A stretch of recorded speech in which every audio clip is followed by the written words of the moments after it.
Baik, bismillahirrahmanirrahim. Assalamualaikum warahmatullahi wabarakatuh. Perkenalkan, nama saya Givari Muhammad Alafid dari program studi ilmu komunikasi semester 6. Kali ini Givari akan membacakan sebuah buku atau sebuah tulisan yang berjudul Integrasi Agama dan Sains Melalui Pemaknaan Filosofis Integrated Twin Towers, UIN Sunan Ampel, Surabaya. Nah, jadi di sini menjelaskan bahwasanya agama merupakan gambaran hubungan antara Tuhan dan manusia, baik dari segi antara pencipta dan yang diciptakan ataupun pemberi hukum yang terkena hukum. Dalam pandangan teologis, Tuhan seringkali digambarkan sebagai sebuah pribadi yang maha sempurna dan manusia sebagai pribadi yang lemah yang membutuhkan Tuhan untuk mendapatkan keselamatan bagi dirinya. Berbeda dengan pandangan teologis, dalam pandangan sufisme, relasi antara Tuhan dan. Nah, dalam kajian sejarah, persinggungan antara agama dan ilmu pengetahuan mengalami babak perjalanan panjang, diskursif, dan yang penuh perdebatan. Pada masa-masa tertentu, hubungan antara keduanya berada pada situasi buruk, di mana agama dipertentangkan dengan ilmu pengetahuan. Pada masa ini, institusi agama dengan otoritas legal formalnya menghegemoni hampir semua unsur kehidupan masyarakat, baik pada aspek sosiokultural, aspek intelektual, hingga aspek spiritual. Etika dan estetika masa ini ditandai dengan kekuasaan teoritis di mana pusat ilmu di bawah kendali karisma agama. Nah, teori heliocentris menjadi bukti bahwa para agamawan mempunyai otoritas untuk berbicara tidak saja pada kajian teks normatif metafisis, tetapi juga merambah pada aspek empiris. Agama juga bukan sebagai bahasa gaib yang cukup diletakkan dalam keyakinan individu. Pegangan hidup akan bersentuhan dengan moral, namun telah mengalami perluasan pada dimensi kehidupan yang lebih kompleks hingga pada pemegang otoritas kebenaran. Sejarah mencatat periode ini telah melahirkan konflik dan ketegangan secara ekstensif antara agamawan dengan ilmuwan hingga banyak secara ekstensif antara agamawan dengan ilmu hingga banyak memakan korban. Nicolaus Copernicus mati di penjara pada tahun 1543 Masehi. Michael Servan mati dibakar tahun 1553 Masehi. Giordano Bruno dibunuh pada tahun 1600 Masehi dan Galileo Galilei mati di penjara tahun 1642. Memasuki abad ke-16, peta relasi agama dan ilmu pengetahuan mulai berubah arah. Pada masa ini, agama tidak lagi dapat menduduk dirinya sebagai penentu kebenaran. Agama tidak lagi memiliki kekuatan dan kekuasaan penuh melakukan intervensi terhadap dimensi universalitas kehidupan manusia. Lahirnya gerakan kelahiran kembali atau bisa disebut Renaissance pada abad 16 Masehi. Kemudian diikuti oleh hadirnya masa pencerahan pada abad ke-18 Masehi. Di bumi Eropa menjadi ilham atas lahirnya dominasi ilmu pengetahuan terhadap agama. Sebuah era baru yang menggeser realitas kehidupan abad pertengahan yang pada waktu itu dipandang telah jenuh, penuh kemunduran, rigid, dan dogmatis. Dominasi tersebut ditandai oleh lahirnya gerakan humanisasi, modernisasi, dan sekularisasi yang semuanya tercermin dalam diktum besar René Descartes 1596 sampai 1650. Cogito ergo sum atau puncak dominasi ilmu pengetahuan lahir seiring terjadinya revolusi ilmu pengetahuan yang memproduksi konsep kebenaran pada formulasi positisme kaku dan menekankan empirisme. Puncaknya ilmu di barat berkembang dengan paradigma empirisme. Puncak ilmu di barat berkembang dengan paradigma antroposentris dan menggusur sama sekali paradigma teoritis. Dampak yang lebih serius, perkembangan ilmu menjadi sekuler terpisah dari agama yang pada akhirnya menimbulkan problem teologis dan juga menyinggung atau melibatkan Tuhan dalam argumentasi ilmiah mereka. Bagi mereka, Tuhan telah berhenti menjadi apapun, termasuk menjadi pencipta dan pemelihara alam semesta. Dinamika hubungan antara agama dan ilmu pengetahuan yang seringkali terjebak pada hubungan dialektik kontradiktif menjadi tantangan tersendiri bagi pemikir dan filsuf dunia. Kondisi inilah yang kemudian mendorong para pemikir untuk mencari jalan tengah, bagaimana mendapatkan ilmu dan pengetahuan secara berkeseimbangan dan produktif. Gagasan demi gagasan dimunculkan untuk memenengahi dan menjembatani keduanya. Beberapa di antaranya muncul dari kelompok saintis. Charlie Percy Snow, pandangannya ini muncul dari kelompok saintis. Pandangan ini disampaikan melalui ceramahnya di Universitas Cambridge yang kemudian dibukukan dengan judul The Two Cultures. Terdapat pula dari kalangan teolog seperti Ian G. Barbouz, Syed Nako Al-Atas dan Ismail Raji Al-Faruqi dengan konsep besarnya tentang islamisasi ilmu pengetahuan. Meski dalam perkembangannya, konsep tersebut mendapatkan pandangan kritis dari Fazlur Rahman,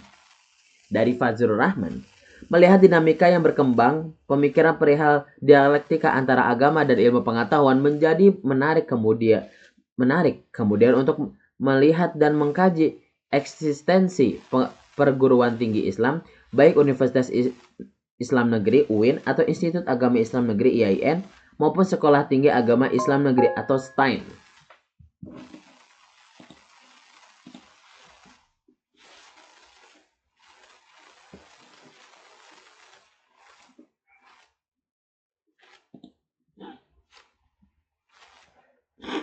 Selama ini, perguruan tinggi Islam diketahui sebagai pusat perkembangan sekaligus kajian keilmuan yang berusaha mengakomodasi ilmu pengetahuan dan agama secara integral. Selain itu, konotasi perguruan tinggi Islam identik dengan tempat bersemayamnya para intelek dan pemikir keagamaan atau teolog, menjadi nilai lebih untuk intelektual dan pemikir untuk melihat dan mengintip peran dari fungsi strategis mereka. Kaitannya dengan cita-cita pengintegrasian agama dan ilmu pengetahuan. Pada kesempatan ini, paradigma Integrated Twin Tower yang diperkenalkan oleh perguruan tinggi Islam UIN Sunan Ampel, Surabaya dirasa menarik dan penting dikaji. Demikian dikarenakan paradigma keilmuan Twin Towers mengusung pola integrasi studi Islam dengan sains sebagaimana kerangka dasar epistemologi filosofinya. Hal ini bisa dilihat dari konsep pengembangan keilmuan yang tidak semata menawarkan keilmuan agama, tetapi juga sains.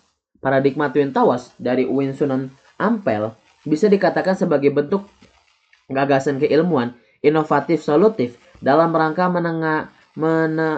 menengahi persinggungan agama dan ilmu pengetahuan. Sehingga harapan finalnya, hal ini dapat menjadi acuan dasar agenda pengintegrasian agama dan ilmu pengetahuan yang sejauh ini diperdebatkan di kalangan pemikir dan kaum intelektual dari segenap disiplin keilmuan.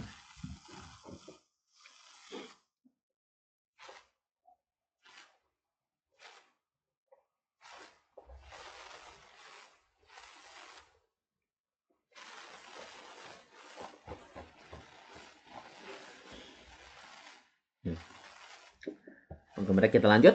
Jika pada abad pertengahan pola hubungan antara agama dan ilmu pengetahuan lebih didominasi otoritas dan kekuasaan gereja dan kerajaan, pada kisaran abad ke-16 Masehi, pola tersebut sudah mulai berubah arah. Sains yang awalnya tidak mempunyai peran dan tempat akhirnya secara perlahan menyingkirkan peran totalitas dogmatis adalah René Descartes, filsuf abad pertengahan yang meletakkan batu fondasinya melalui diktum besarnya, cogito ergo sum. Aku berpikir, maka aku ada. Dengan diktum ini, rasio dipandang dapat mengatasi berbagai persoalan kehidupan manusia yang sebelumnya tidak diratasi oleh kekuatan metafisik. Mod kepercayaannya, kepastian kebenaran dapat diperoleh melalui strategi kesangsian metodis dengan meragukan segala sesuatu. Descartes ingin menemukan adanya hal yang tetap yang tidak dapat diragukan. Kemunculan Descartes berhasil memicu kebangkitan akal budi sekaligus mengilhami kelahiran para pemikir-pemikir sosial yang berusaha menafsirkan dan mempertentangkan kemapanan yang dahulunya sempat dimonopoli oleh agama beserta produknya. Ludwig Feuerbach 1804-1872 misalnya meluapkan pemikiran radikalnya terhadap otoritas agama melalui sebuah tesisnya yang berbunyi teologi adalah antropologi. Selain itu, tercatat pula seorang Friedrich Nietzsche 1844-1900-an yang menggemparkan pihak kerajaan dan gereja melalui teriakannya atas kematian Tuhan. Requiem Artenam. Semoga Tuhan beristirahat dalam kedamaian abadi.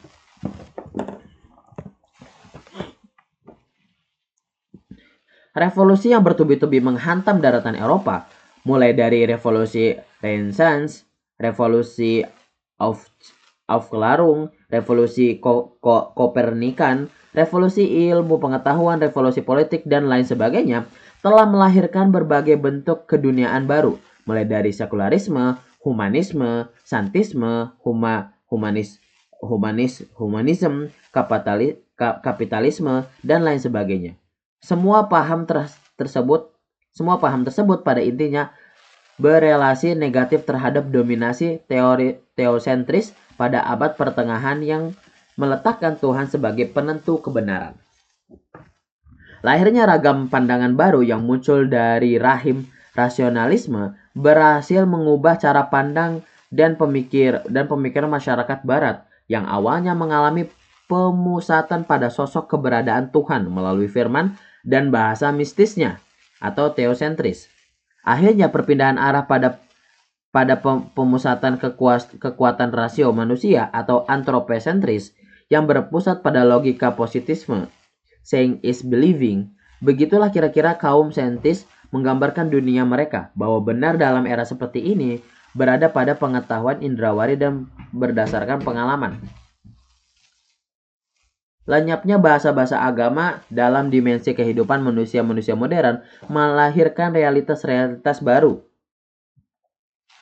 Agama menjadi sebuah kerangka pandangan hidup yang lahir dalam keadaan terasing. Mereka yang masih memiliki kepercayaan dan keyakinan menggantungkan hidupnya pada agama tidak lebih layaknya balita yang perlu dicerahkan. Gerak kehidupan rasional dan santisme adalah gerak kesadaran logis menuju peradaban yang tidak kaku, jumut, dan normatif. Sebuah gerak perubahan yang senantiasa mengedepankan pandangan kritis yang sistematis dan terstruktur, menjunjung kemampuan rasio setinggi mungkin untuk kemudian menegaskan keterbelengguan pada warisan abad teosentris. Agama kian mengalami aliansi dan realitas peradaban modern barat ketika keberadaannya dianggap sebagai jalan ketertindasan dan keterbelakangan. Praktik-praktik keagamaan yang bertumpu pada ritual spiritual dinilai negatif dan tidak produktif bagi sebuah kemajuan peradaban.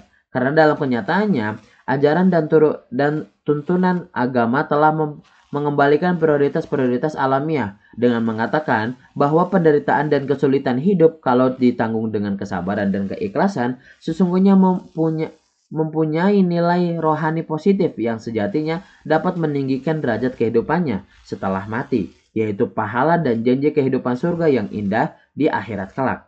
Atas kenyataan inilah Karl Marx sebagai seorang pemikir yang sangat mempercayai kekuatan rasio mengistilahkan agama tidak lebih sebagai candu kehidupan manusia atau religion is the opium of the people yang mengantarkan mereka pada ketertindasan, kemunduran, dan kejumudan hidup yang kaku. Agama mengubah manusia menjadi pemalas, senantiasa menerima keadaan dan memberi tuntunan untuk lebih bersikap pasrah daripada kelakuan perlawanan. Agama tidak memiliki semangat perubahan yang mendorong manusia untuk menolak dan mempertengkan kelas sosial, sehingga keberadaannya senantiasa memproduksi sistem kelas sosial. Itulah sebabnya bagi Bagi Mark, konsepsi tentang Tuhan beserta segala bahasa-bahasa mistikanya perlu disingkirkan dari pandangan subjektivitas keduniaan manusia. Sigmund Freud 1856 sampai 1939 mengemukakan bahwa untuk menciptakan peradaban yang maju, Freud lebih memilih menolak keberadaan Tuhan demi lepasnya manusia dari irasional atau Oedipus kompleks menuju kedewasaan yang rasional.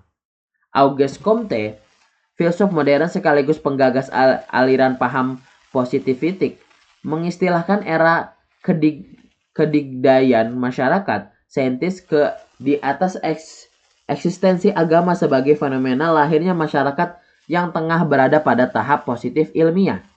Masyarakat yang hidup pada masa ini ditandai oleh pesatnya perkembangan ilmu pengetahuan. Pada masa ini ditandai dengan pesatnya perkembangan ilmu pengetahuan dan kehadiran beragam teknologi dan kebeludakan yang membludak. Tidak ada lagi ketertarikan mereka pada nilai-nilai mistik dan segala bentuk cerita mitos yang dibawakan oleh agama. Mereka lebih percaya terhadap apa yang disebutnya sebagai kekuatan akal atau logosentrisme, sehingga pencarian mereka terhadap jawaban persoalan hidup yang sifatnya absolut dan gaib berhenti, baik itu yang bersumber dari Tuhan ataupun alami. Sebaliknya, mereka memfokuskan pencarian mereka pada observasi dunia sosial, fisik untuk menghasilkan hukum-hukum positif empiris yang berhubungan langsung dengan dimensi keduniaan.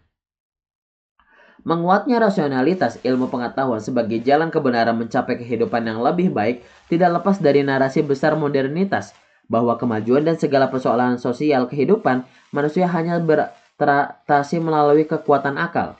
Narasi tentang kedigdayan dunia melalui kecanggihan teknologi yang dilahirkan dari kecanggihan ilmu pengetahuan seakan mempertegas atas kebenaran sains daripada agama. Namun nyatanya, seiring perkembangannya zaman dan kompleksitas problem manusia, pencemaran polusi, pemanasan global, kapitalisasi, neokapitalis, dan setumpuk krisis kemanusiaan dan lingkungan tak dapat terhindar. Di balik kemajuan dunia saintis terhadap persoalan akut yang tidak dapat ditutupi oleh kecanggihan teknologi, ironisnya persoalan tersebut berkuat pada wilayah spiritualitas dan kebutuhan rohani manusia dalam waktu ke waktu kian menggiring dan tawar. Kaum kritis menilai produk modernisme bukan hanya tidak manusiawi, tetapi juga telah mengidentifikasi dirinya sebagai instrumen yang menggunakan ilmu pengetahuan untuk melegitimasi status quo dan sistem kekuasaan yang ada. Mengemukakannya beragam problem sosial yang ditimbulkan oleh janji-janji besar, saintisme pada akhirnya berimplementasi pada lahirnya gerakan-gerakan pemikiran baru.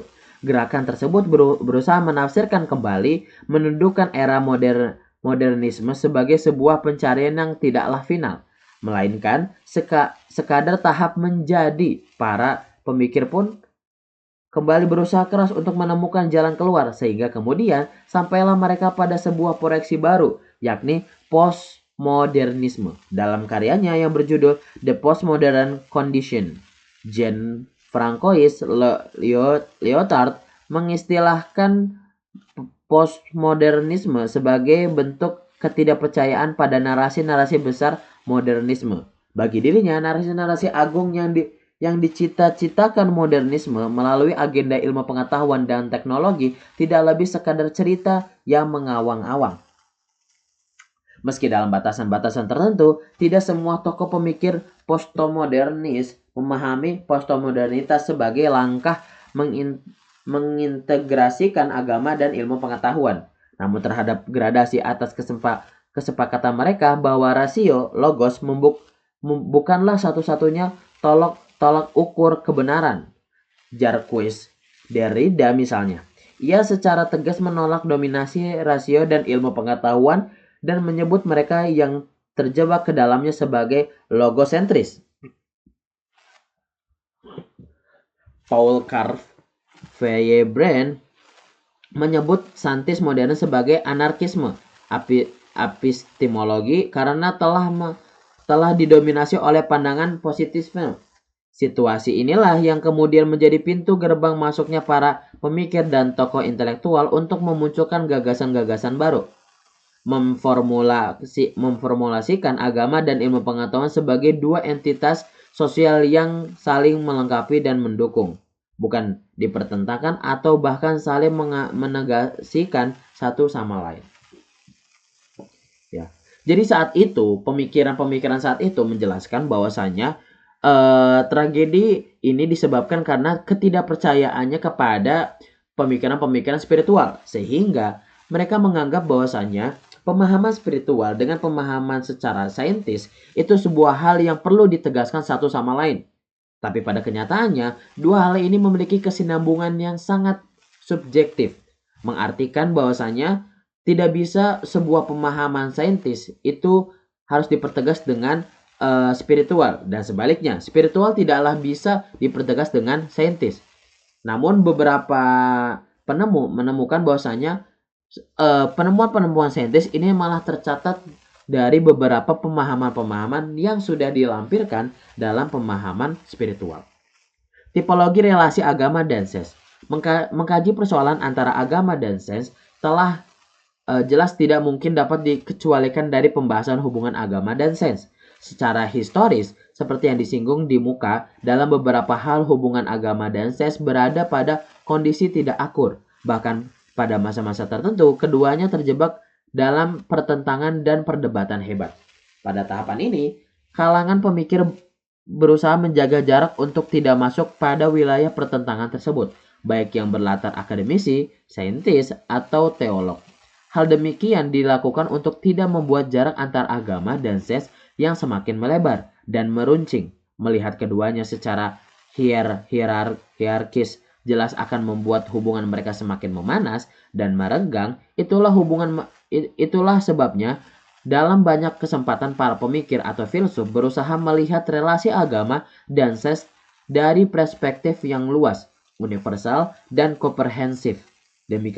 Demikian bisa jadi jalan menengah untuk menghindari pertentangan seperti halnya yang terjadi pada abad-abad sebelumnya. John Hawke 1995 yang berusaha membangun konsepsi tentang relasi sains dan agama secara kompleks bagi dirinya untuk meneropong kesatuan agama dan sains, maka sekurang-kurangnya dapat dilakukan melalui 4 pendekatan. Yang pertama, pendekatan konflik. Yang kedua ada pendekatan kontras. Yang ketiga adalah pendekatan kontak, dan yang keempat adalah pendekatan konfirmasi. Hawke merumuskan 4 pendekatan ini bukan dalam rangka sebagai perwujudan integrasi agama atau sains, namun lebih semacam strategi metode atau perjalanan. Pendekatan konflik. Suatu keyakinan bahwa pada dasarnya sains dan agama tidak dapat dirujuk atau dipadukan. Artinya, banyak pemikir atau saintis yang memandang bahwa agama tidak akan pernah dapat didamaikan dengan sains. Masing-masing berada pada posisi yang berbeda. Sains menguji semua hipotesis dan semua teorinya berdasarkan pengalaman, sedangkan agama berdasarkan keyakinan. Kaum skeptis ilmiah sering mengatakan agama dilandaskan pada asumsi-asumsi a priori atau keyakinan. Sedangkan sains tidak mau menerima begitu saja segala sesuatu sebagai benar.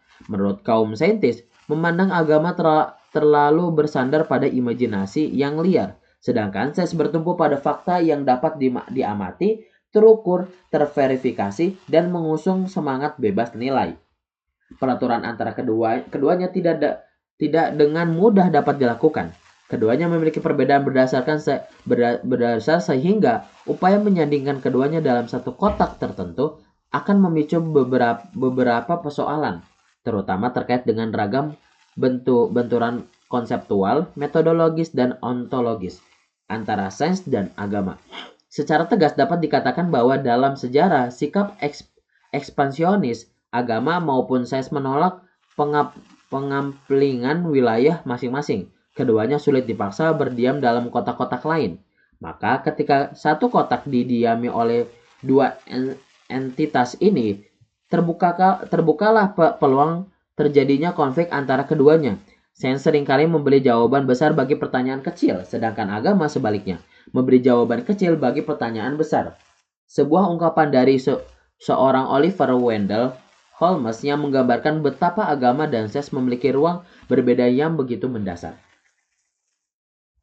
Pendekatan kontras. Pendekatan ini mengandaikan atas adanya perbedaan mendasar antara agama dan sains. Masing-masing, keduanya mempunyai pandangan berlainan sehingga tanggapan terhadap permasalahan yang dinilai juga berbeda. Sebab karenanya pendekatan kontras menganggap pertentangan, persinggungan, dan pergesekan antara agama dan sains sulit untuk ditemukan. Tidak ada ruang yang memungkinkan keduanya dapat bertemu dan satu titik tertentu, sehingga memungkinkan menjadikan kedua menyatu atau sebaliknya bertentangan.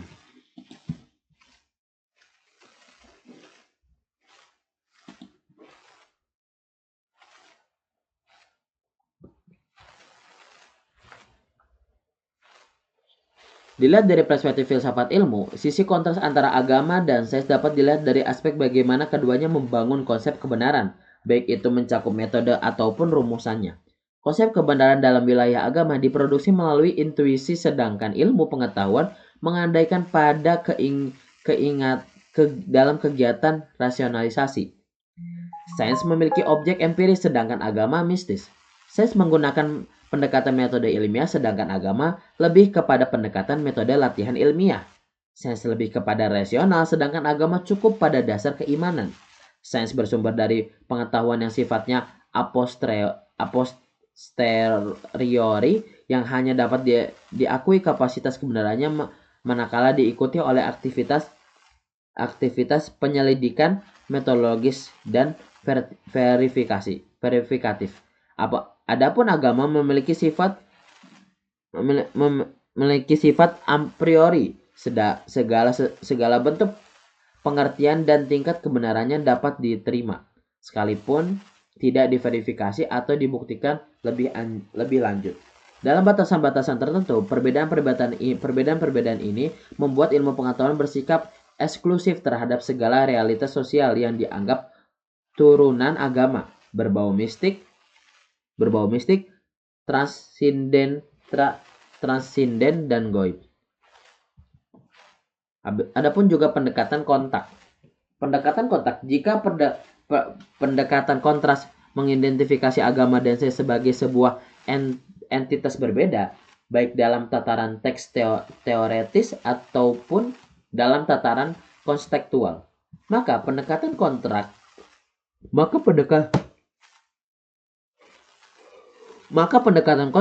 memilih untuk lebih terbuka dan dinamis. Artinya, dari sudut pandang pendekatan kontak dalam wilayah teoritis agama dan sains memang berbeda. Namun dalam tataran praktis, ketika sudah berada di ruang nyata, keduanya sudah tidak dapat dipisahkan, baik agama ataupun sains. Hidup dalam dimensi realitas sosial kultural yang kompleks, beragam dan plural yang memungkinkan keduanya saling bertemu.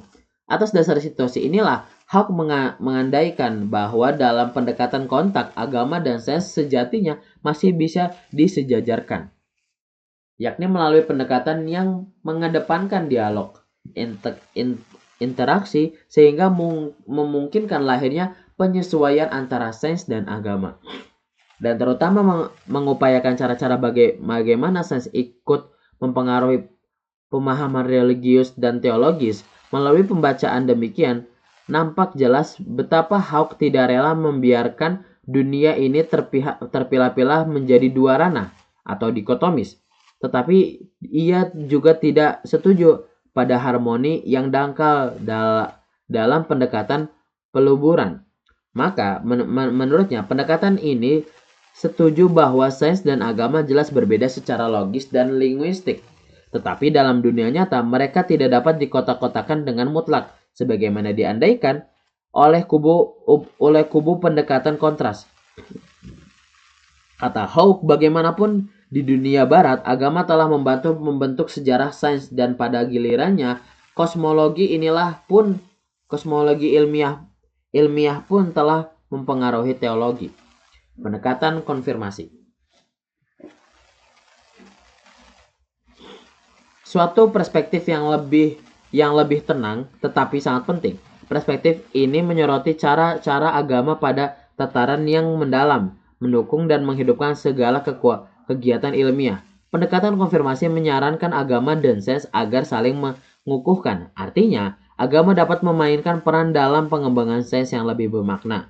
Begitu pula temuan-temuan sains yang dapat memperkaya dan memperbarui pemahaman teologis. Dengan demikian, posisi agama memperkuat dorongan yang dapat memunculkan sains agama dengan suatu cara yang sangat mendalam, mendukung seluruh upaya kegiatan ilmiah.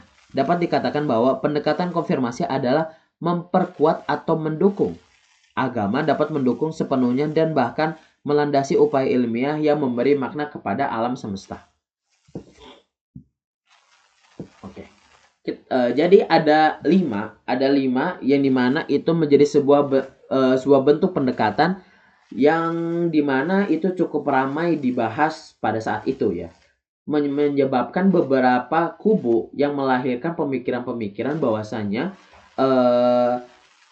saintis lebih dimukakan dan lebih jelas, dan agama tidak bisa jelas karena tidak bisa diverifikasi. Nah, gitu.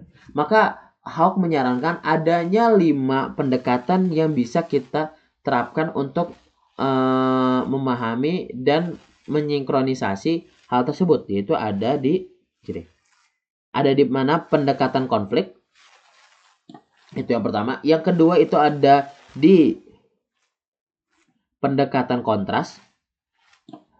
Selanjutnya itu ada di pendekatan kontak. Selanjutnya ada di pendekatan konfirmasi. Nah, dari beberapa pendekatan-pendekatan tersebut memverifikasi atau memberikan jawaban bahwasanya ada bentuk-bentuk pendekatan yang bisa kita lakukan untuk memverifikasi bahwasanya dua hal ini memiliki memiliki status yang tidak bisa dihubungkan gitu. Tetapi dari konfirmasi kontak ini adalah memberikan pemahaman bahwasanya wujud pemahaman spiritual atau pemahaman agama ini bisa membangun atau mendukung sebuah pemahaman sains, dan sains juga dari beberapa pemahaman dan teolognya dapat menafsirkan dari beberapa hasil-hasil penelitian untuk memperkuat pemahamannya terhadap spiritual, sehingga dua hal ini bisa diartikan walaupun memiliki perbedaan pemahaman, tetapi dua hal ini memiliki kesinambungan yang sangat terhubung antara satu sama lain. Oke, kita lanjut ke integrasi antara agama dan sains, sebuah pembacaan teoretis. Secara genealogis, diskursus mengenai integrasi agama dan sains telah banyak bermunculan, utamanya melalui tema-tema perbincangan kaum teolog dan filsuf.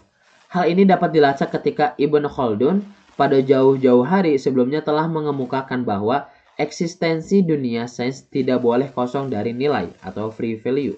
Apakah itu nilai moral, nilai agama, ataupun nilai kemanusiaan? Sebaliknya, ilmu pengetahuan harus berisikan muatan nilai atau laden value yang berorientasi kebajikan dan kemanusiaan. Meski pada kenyataannya, Ibn Khaldun tidak secara implisit merumuskan gagasannya sebagai pengintegrasian agama dan sains, namun semangat untuk memformulasikan dunia saintis dengan seperangkat nilai menjadi pintu gerbang masuknya agama di dalamnya. Selain Ibn Khaldun, upaya pengintegrasian agama dan sains juga bisa dilacak pada masa Immanuel Kant yang berusaha menengahi disharmonisasi antar keduanya dengan sintesa, yang kemudian dikenal dengan kritisisme atau rasionalisme kritis. Apa yang dimaksud dengan integrasi? Secara harfiah dalam bahasa Inggris terdapat 3 jenis kata yang merujuk pada kata integrasi. Pertama, sebagai kata kerja, yakni to integrate, yang berarti mengintegrasikan atau menyatupadukan, menggabungkan atau mempersatukan dua hal atau lebih menjadi satu. Kedua, sebagai kata benda, yakni integration, yang berarti integrasi, pengintegrasian, atau penggabungan, atau integrity, yang berarti ketulusan hati, kejujuran dan ketuhanan, kejujuran dan keutuhan. Jika berkaitan dengan bilangan, integrasi merujuk pada kata integer, yang berarti berarti bilangan bulat atau utuh. Dari kata ini dijumpai kata integrationis yang bermakna penyokong paham integrasi, pemersatu. Ketiga, sebagai kata sifat. Kata ini merujuk pada kata integral yang bermakna hitungan integral, bulat, utuh, yang perlu untuk melengkapi seperti dalam kalimat reading is integral part of the course. Membaca merupakan bagian pelengkap bagi kursus itu. Bentuk kata sifat lainnya adalah integrated, yang berarti yang digabungkan, yang terbuka untuk siapa saja seperti integrated school, sekolah terpadu, atau integrated society, masyarakat yang utuh. Pada masyarakat perbedaan warna kulit. Dalam Kamus Besar Bahasa Indonesia, kata integrasi mengandung arti pertama, mengenai keseluruhannya, meliputi bagian yang perlu untuk menjadikan lengkap, utuh, bulat, dan sempurna. Yang kedua, tidak terpisah, terpadu, berintegrasi, menggabung supaya menjadi kesatuan yang utuh, yang tidak akan bisa merubah lagi. Lalu apa yang dimaksud dengan integrasi keilmuan? Menjawab hal ini, perlu ada sedikit gambaran mengenai pengertian ilmu dan pengetahuan. Walaupun akan ada pembahasan lebih lanjut perbedaan dan persamaan antara knowledge dan science. Terdapat 3 jenis pengetahuan, etis, estetis, dan logis. Pengetahuan etis membicarakan yang baik dan buruk. Pengetahuan estetis membicarakan yang indah dan jelek. Pengetahuan logis membicarakan yang benar atau salah. Dalam kerangka ini, menurut Jujun, ilmu termasuk pada pengetahuan logis. Pada kesempatan yang lain, ilmu diartikan sebagai organized knowledge experience when obtained by observation and testing of facts about physical world, natural laws, and society. Study leading to such knowledge. Pengetahuan yang terorganisasi, khususnya ketika didapatkan melalui observasi dan pengujian fakta-fakta tentang dunia fisik, hukum alam, dan masyarakat. Suatu kajian yang mengarahkan pada peraihan pengetahuan seperti itu. Jujun mengedefinisikan ilmu sebagai pengetahuan yang mencoba menjelaskan rahasia alam agar gejala alamiah tersebut tidak lagi merupakan misteri. Dari pengertian integrasi secara harfiah dan pengertian ilmu yang sudah disebutkan di atas, maka terdapat gambaran bahwa integrasi ilmu berarti cara pandang tertentu atau model pendekatan tertentu terhadap ilmu pengetahuan yang bersifat menyatukan. Berdasarkan pendefinisian di atas, karya Fleetwood-Capra, The Tao of Physics, menjadi rujukan dan sekaligus contoh paling mudah untuk menunjukkan perwujudan perdamaian antara agama dan sains.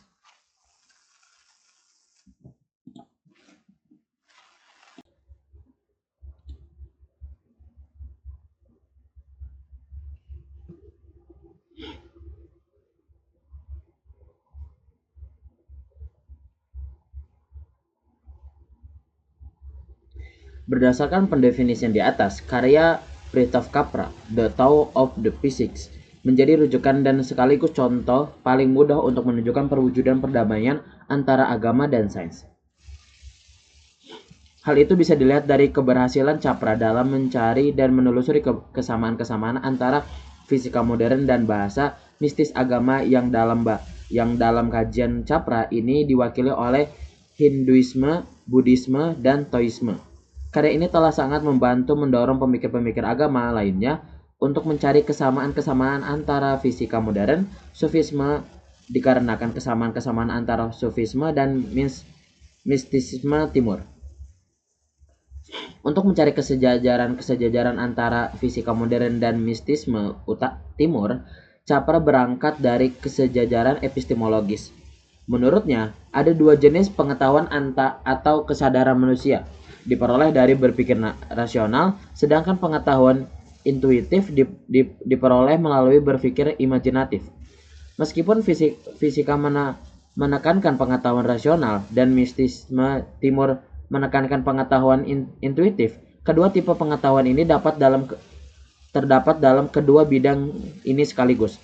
Ini berarti bahwa dalam fisika pengetahuan intuitif pun digunakan, dan dalam mistisme pengetahuan rasional juga dipakai.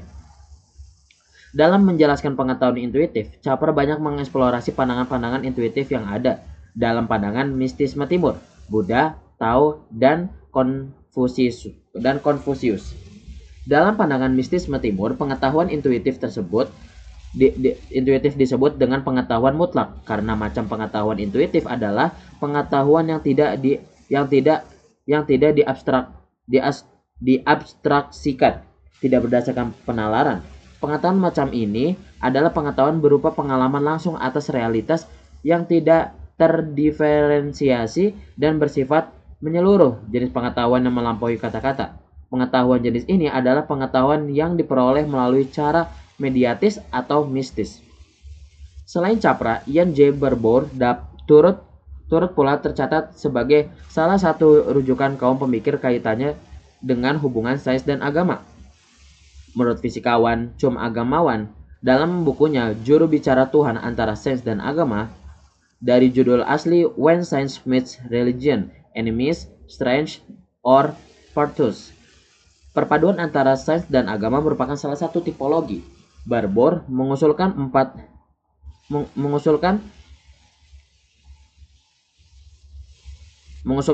hubungan, yaitu konflik, perpisahan, dialog perbincangan, dan integrasi perpaduan. Pertentangan antara sains dan agama menurut Barbour adalah hubungan yang berlawanan, bahkan bermusuhan. Perpisahan berarti ilmu dan agama berjalan sendiri-sendiri dengan bidang garapan, cara, dan tujuannya masing-masing, tanpa saling mengganggu atau memperdulikan. Dialog atau perbincangan ialah hubungan yang saling terbuka dan saling menghormati, karena kedua belah pihak ingin memahami persamaan dan perbedaan mereka. Perpaduan atau integrasi adalah hubungan yang bertumpu pada keyakinan bahwa pada dasarnya wilayah telaah, rancangan penghampiran, dan tujuan ilmu dan agama adalah sama dan satu. Perpaduan menurut Barbour dapat diusahakan dengan bertolak dari sisi ilmu, natural theology, atau dari sisi agama, theology of nature. Alternatifnya adalah berupa menyatukan keduanya di dalam bingkai suatu sistem kefilsafatan, misalnya proses filosofi. Barbour sendiri secara pribadi cenderung mendukung usaha penyatuan melalui theology of nature yang digabungkan dengan penggunaan proses filosofi secara berhati-hati. Selain itu, Barbour juga sepakat dengan pendekatan dialog atau perbincangan. Akan tetapi tidak jelas apakah dukungannya terhadap perpaduan atau integrasi lebih kuat, atau apakah pandangannya justru lebih berat pada dialog atau perbincangan. Dari sekian pandangan tipologi di atas, Barbour lebih berpihak pada dua pandangan terakhir, yang khususnya integration. Lebih khusus lagi, integrasi Barbour adalah integrasi teologis. Teori-teori ilmiah mutlak dicari implikasi teologinya, lalu suatu teologi baru dibangun dengan memperhatikan teologi tradisional sebagai salah satu sumbernya. Dengan demikian, integrasi ala Barbour memiliki makna yang sangat spesifik dan menghasilkan suatu reformasi teologi dalam bentuk theology of nature. Diskursus integrasi agama sains di perguruan tinggi Islam. Salah satu persoalan bangunan filosofis ilmu pengetahuan modern adalah kentalnya pola pikir oposisi biner, karakteristik santisme era modern yang menjunjung tinggi konsep oposisi biner, telah menimbulkan tradisi keilmuan yang bias, hierarkis, sehingga menghadirkan kerisauan dan kekhawatiran para pemikir dan filsuf kontemporer. Sistem hierarki tersebut dapat dilacak atas adanya dikotomisasi entitas tersebut antara yang superior inferior, negara bangsa, feminin maskulin, dan dominasi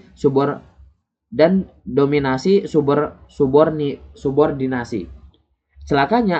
Celakanya dalam bangunan keilmuan seperti ini, mereka yang pertama dinobatkan sebagai perwujudan yang asal, sedangkan pihak kedua tidak lebih sekedar derivasi atau turunan dari yang pertama.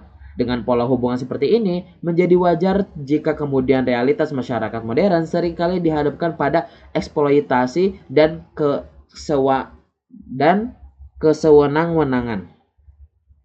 Menurut Kartanegara, dikotomi dalam sejarah keilmuan Islam bukan pemisahan, melainkan lebih cenderung ke penjenisan. Dalam hal ini, klasifikasi keilmuan yang bernuansa hierarki antara keilmuan agama dan antara keilmuan agama di satu sisi, keilmuan non-agama di sisi lain sesungguhnya bukan diskursus baru. Diskursus dikotomis demikian sudah muncul sejak lama, menjadi perdebatan menarik yang tidak kunjung selesai dibicarakan. Namun dikotomi dalam arti penjenisan kian menemukan puncaknya ketika ditempatkan pada posisi tidak berimbang. Dalam banyak hal, produk keilmuan barat seringkali diidentifikasikan sebagai superior, memandang keilmuan lain di luar mereka sebagai peradaban kelas bawah. Peradaban timur yang identik dengan peradaban keagamaan dinilai inferior, tertinggal, dan memuat nilai ketidakrasionalan. Ketika Barat berbicara tentang hal-hal gaib misalnya, maka ilmu agama tidak bisa dipandang ilmiah. Ini karena mereka beranggapan bahwa suatu dapat dikatakan ilmiah jika objek-objeknya bersifat empiris, sesuai perspektif positisme.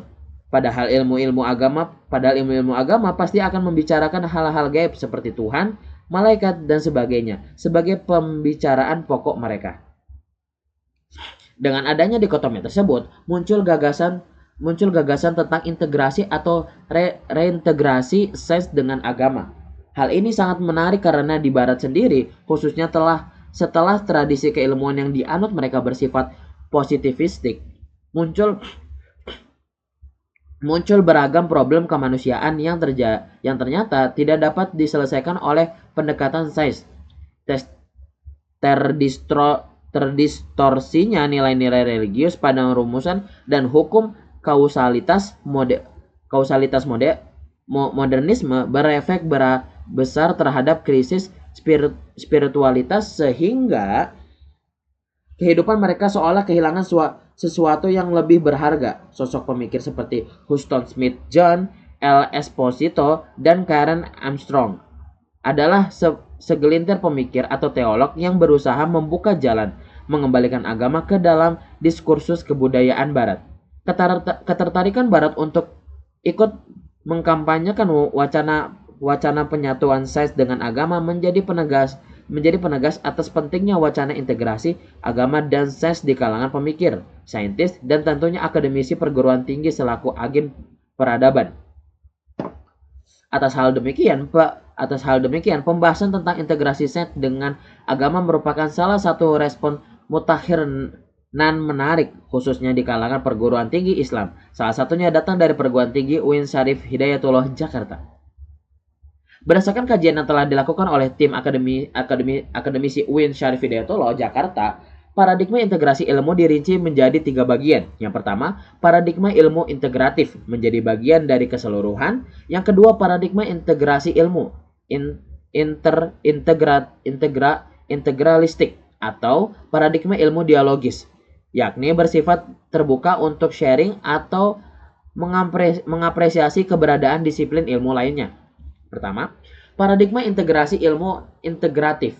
Pendekatan ini berusaha mengidentifikasi sebuah pengetahuan ke dalam satu karakteristik tertentu, yakni mempersepsikan sumber kemunculan ilmu pengetahuan berasal dari suatu entitas yang tunggal, yaitu Tuhan. Sedangkan entitas-entitas lainnya seperti keberadaan indera,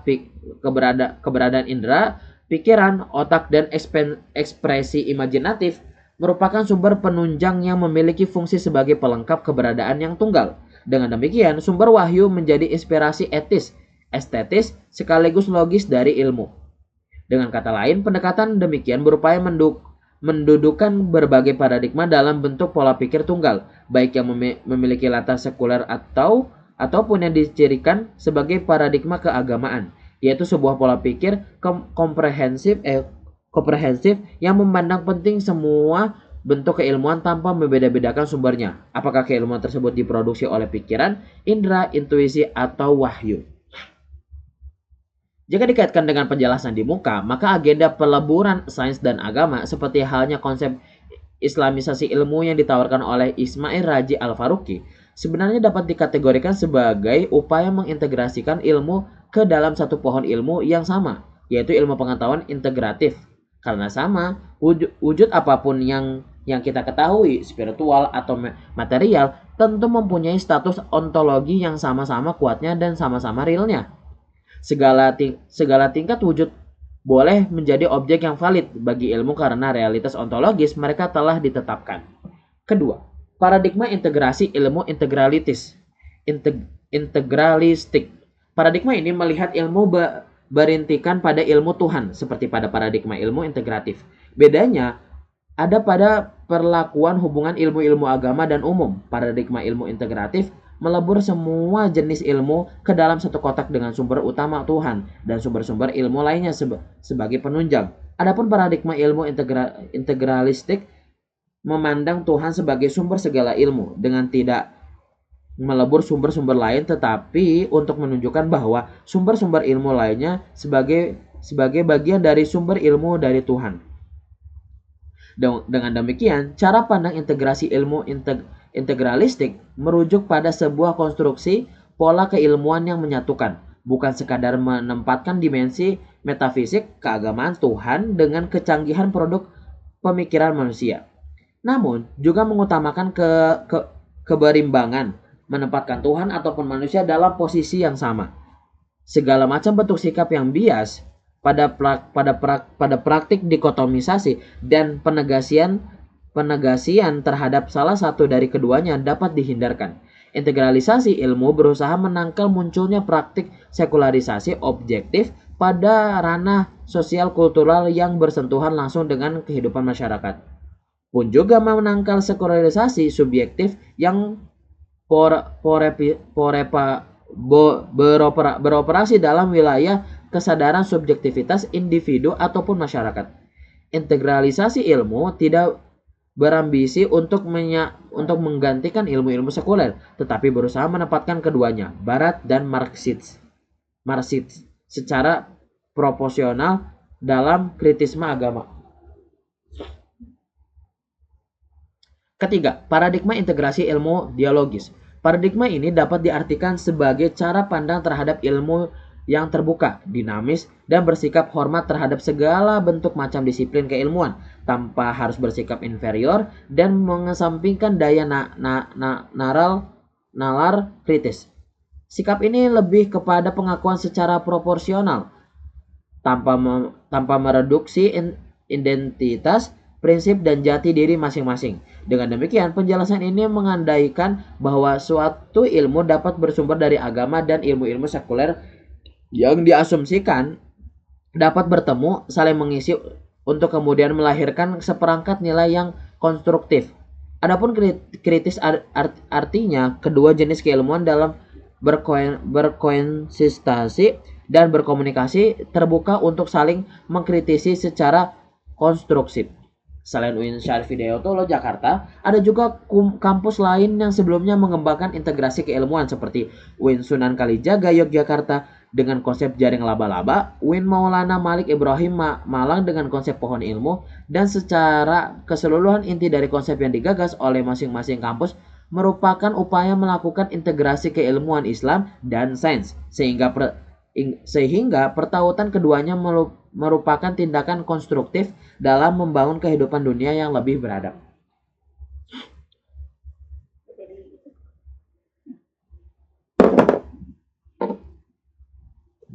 UIN Sunan Ampel dan agenda pengintegrasian agama sains.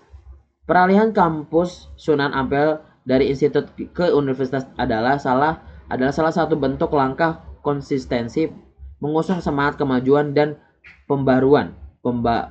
Perubahan tersebut tidak terjadi dalam ruang kosong, melainkan melalui proses dan kajian yang panjang. Di satu sisi, pengembangan aspek keilmuan merupakan satu faktor paling krusial, yakni bagaimana cara mengembangkan suatu kerangka dasar keilmuan universal dapat menjalin keterpaduan dengan semangat masa kini, sehingga dapat dijadikan rujukan sekaligus jawaban sekian banyak persoalan sosial manusia.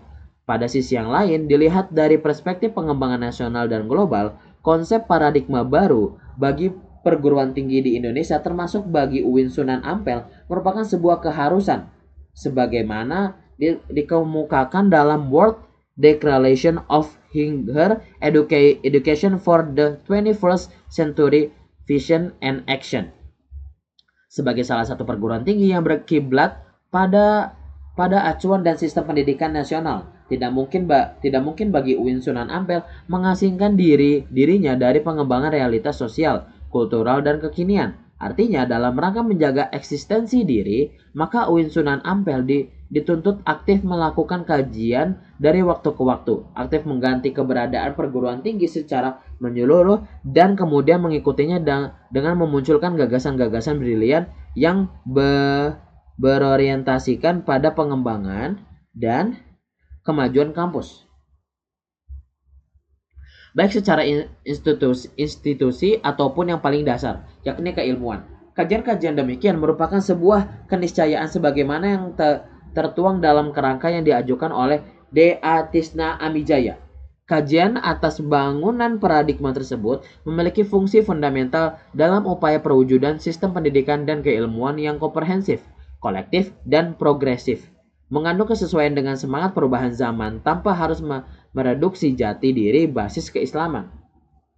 Dalam kerangka demikian, maka perubahan IAIN menjadi UIN turut pula dipengaruhi oleh keinginan kalangan kampus mengembangkan paradigma keilmuan integral yang kemudian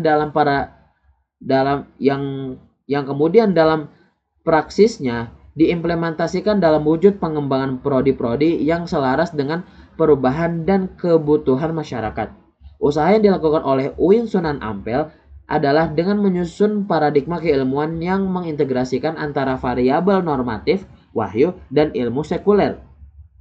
Dalam beberapa hal, usaha ini telah menghasilkan konsep keilmuan yang lahir atas dasar memadukan atau mengintegrasikan antara dua entitas yang selama ini diklaim lahir dan terbentuk dari dunia yang berbeda itu, sehingga lahir kemudian paradigma keilmuan baru yang dipromosikan melalui bangunan paradigmatik filosofis, Integrated Twin Towers, menara kembar tersambung. Dalam upaya mengintegrasian agama sains, perguruan tinggi Islam UIN Sunan Ampel, konstruksi simbolis atau Twin Towers memiliki makna filosofis yang mendalam, sebagaimana mercusuar di dunia pada umumnya. Twin Towers UIN Sunan Ampel mengisyaratkan atas tingginya cita-cita perguruan tinggi menuju terciptanya masyarakat yang beradab dan berkeadaban, memiliki kapasitas keilmuan yang berimbang antara penguasaan terhadap ilmu pengetahuan dan teknologi dan penggunaan aspek keberimanan dan ketakwaan. Bangunan tinggi Twin Towers merupakan simbolisasi atas tergapainya cita luhur perguruan tinggi. Keduanya berpijak kuat di atas landasan pemikiran bahwa baik keilmuan yang bersumber dari agama ataupun yang berasal dari sains tumbuh dan berkembang dari era di mana keduanya dapat menyesuaikan dengan karakter dan objek spesifik yang dimiliki tanpa menegasikan salah satunya. Meski keduanya berdiri dalam bentuk menara berlainan, namun melalui konsep integrated, maka keduanya akan dapat saling menyapa, menjalin hubungan harmonis, sehingga dapat mempertemukan dan mengaitkan diri satu sama lain dalam suatu pertumbuhan yang terkoneksi. Pandangan filosofis Integrated Twin Towers. Secara genealogis, Twin Towers berasal dari bahasa Inggris yang artinya tower berarti menara, sesuatu yang menjulang tinggi. Menara yang berasal dari kata Arab atau manar atau manaroh, mempunyai arti asli menara api atau lain menunjukkan sebagai tanda atau petunjuk jalan. Dalam khazanah sejarah Islam, kata ini dipilih sebagai nama jurnal di Mesir atau majalah Al-Manar yang terbit pada tahun 1898 sampai dengan 1935. Majalah ini telah memberi kontribusi terhadap dinamika pemikiran dan gerakan intelektual Islam di berbagai kawasan, termasuk di Indonesia. Secara sosiologis historis, bangunan tinggi dapat ditemui di berbagai tempat. Masjid biasanya dilengkapi dengan bangunan tinggi yang disebut dengan menara sebagai tempat fungsional untuk mengumandangkan azan baik langsung maupun melalui pengeras suara. Di gereja-gereja terdapat pula bangunan menjulang tinggi ini yang biasanya digunakan untuk menempatkan lonceng besar, ciri khas dan simbol suatu gereja. Di era komunikasi tanpa batas ini, tower banyak dibangun sebagai sarana memudahkan komunikasi tanpa kabel. Bangunan tinggi merupakan gedung mencakar langit, juga dibangun di berbagai negara sebagai simbol kemajuan arsitektur, peradaban, ekonomi, dan teknologi. Perbedaan dengan penggunaan tower di bidang teknologi dan peradaban, istilah tower juga sering diatributkan ke komunikasi intelektual yang sering diungkap dengan infrared tower intelektual menara gading. Istilah ini dipakai untuk menunjuk peran cendekiawan yang tidak dapat membumi dan berada pada posisi mercusuar nan tinggi. Dengan istilah lain, intelektual yang demikian berada pada posisi intelektual teoretik yang berada dengan intelektual organik. Walaupun keduanya akan mempunyai kontribusi positif dengan peran yang dipilih, pandangan negatif atas peran teoretik dibanding pragmatik tidak dapat dihindarkan. Dalam perspektif filosofis keilmuan keislaman, konsep integrated twin towers menunjukkan kepada kematangan personal yang dibangun dari tersambungnya dua rumpun dari beragam nalar yang dibutuhkan dalam kehidupan anak manusia. Dalam bahasa tasawuf, kematangan personal dimaksud diantaranya ditandai oleh tersemainya nalar atau wijdan atau wijdani atau sadar kata hati atau test of consciousness. Pada satu sisi dan nalar irfani atau sadar budi, test of witness, serta nalar wahbi atau sadar lelaku,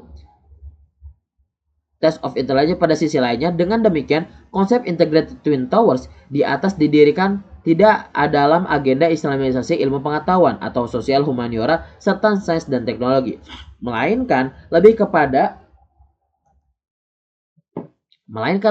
islamisasi nalar yang diperuntukkan untuk mewujudkan iklim keilmuan yang saling melengkapi antara ilmu-ilmu keislaman, sosial, humaniora, serta sains teknologi. Win Sunan Ampel melihat islamisasi nalar lebih bernilai strategis daripada islamisasi ilmu pengetahuan. Wilayah geraknya lebih bersifat hulu daripada hilir. Demikian karena nalar sendiri bersentuhan langsung dengan bagian substansial yang berkaitan dengan aktivitas kejiwaan. Berdasarkan kerangka kerjanya, islamisasi nalar integrated twin towers, Win Sunan Ampel bekerja dalam 3 hal. Yang pertama, pendekatan, yaitu menyatukan ilmu keislaman.